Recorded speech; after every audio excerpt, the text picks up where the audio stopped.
Hannan life group of insurance company লিমিটেডের একজন সুদক্ষ মাঠ পর্যায়ের কর্মী এদিকে বসে তার সাথে কথা বলছে। উনি আমাকে মূল্যায়ন করতে চাচ্ছে না ভাই। ভাই আপনি এদিক টাকা দিন। আপনি ভাই আপনার বাকি রয়েছে 2750 টাকা, আপনার এদিকে ফাইন হয়ে যাচ্ছে 200 টাকা, তাহলে আপনার 2950 টাকা। ভাই আপনি পূর্বে মেলা ফসল খাবেছেন, মেলাও ঝাঁকি দিতেছেন ভাই। আপনি আবার 2950 টাকা দেন ভাই, 2950 না দেন 2750 দেন, আমি চলে যাই ভাই। আপনার হাতে নেটা করার মতো সময় নেই। আপনার ইন্স্যুরেন্সটা কনসুমিতে দিল ভাই, একটু কম দিন আমার কাছে আগে। আমি কেন মরি না? আপনি আসার আগে আমার কিস্তিকার টাকা নিয়ে একদম বাড়ির দূরে দাঁড়ায় থাকা উচিত না? আচ্ছা, আমি একটা দায়িত্বশীল লোক না? আমি কি করলাম, ব্যাপারী এসে বসে রয়েছে, গরুটা বেসপোর্ট টাকাটা স্যাপ দিয়ে গুনে নিয়ে বাড়ির সামনে দাঁড়ায় থাকবে। আপনি আসবেন, খাতায় টাকা কার হাতে তালিয়ে মেরে সই করে দেবে, আপনি একবার চলে যাবেন। আপনারা খাটাখাটনি কোনো দৌড়দৌড়ি করানো আমার পক্ষে মানায়। এবার মানুষ আপনার সবার পাগল মনে হয়। Hannan group life insurance company আর লিমিটেডের একজন সুদক্ষ মাঠ পর্যায়ের কর্মী আপনার সামনে বসে কথা করছে, আপনি কোনো রেসপেক্ট সম্মান শ্রদ্ধা করতেছেন না।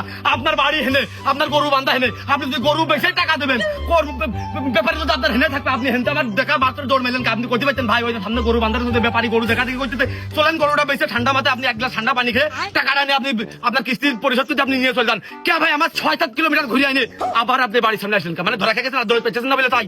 আমি কিন্তু থামা ছিলেন না ভাই, এখন কি জন্য আপনি কাজ করলেন তাই কর ভাই। আপনি আমার কথাটা लेकिन एक सेकंड ভাই আর 2000 উঠবা বাবু কত গোস হবে না, আমার লস হয়ে যাবে। এটা পাগলামি কথা বললেন না ভাই আপনি। মানে কখন গরু আপনি এখন কিনে নেবে, এখনই জবাই করে বেচতে হবে, এরকম কোনো তো কথা নেই। আপনার গরু এখনই বেচতে হবে, নাহলে আপনি হাড়ির ভাত আপনার ঠটবে না। গরু কয়েক মাস পুষে আপনার এই গরুতে দুধ দেবে, আপনি দুধ খেতে পারবেন, প্লাস দুধ বেচতে পারবেন। কোটা টাকা দেরি থাকলো, গোবর দিয়ে বাড়ির বিটি লোকটা বেঁচে গেল, গোবর দিয়ে বড়িয়ে দিল, খড়ি কাটি পুরা রাতে বাগান আগানে তোর হাতে বেঁচে গেল। আবার এই গরিবের সাথে আপনি ধানের ভুটু দেন, ফসলে বাম্পার ফলন, একবার আপনার টাকা 2000 টাকা আপনার 20,000 টাকা লাভ হতে পারে। কথা বলেননি ভাই?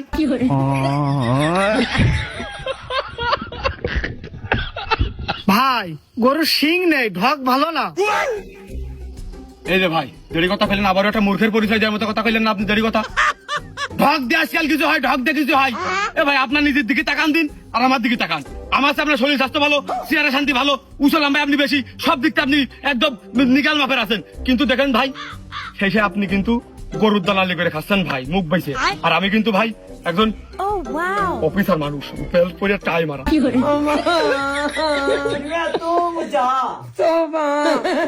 আর সেই বিয়ে ঢাকালা তাই বেসবো না 800 টাকা কেজি, 2 টাকা কম দিতে গেলি মুখটা মাওয়ার মুখটা একটু শুকিয়ে পলতে পড়ে যাবে না। আবার যদি একটু ঢকের হতো, যদি সিংমিং যদি ভালোটা বেশ তেলমেল মেরে ওই খাপুরিটা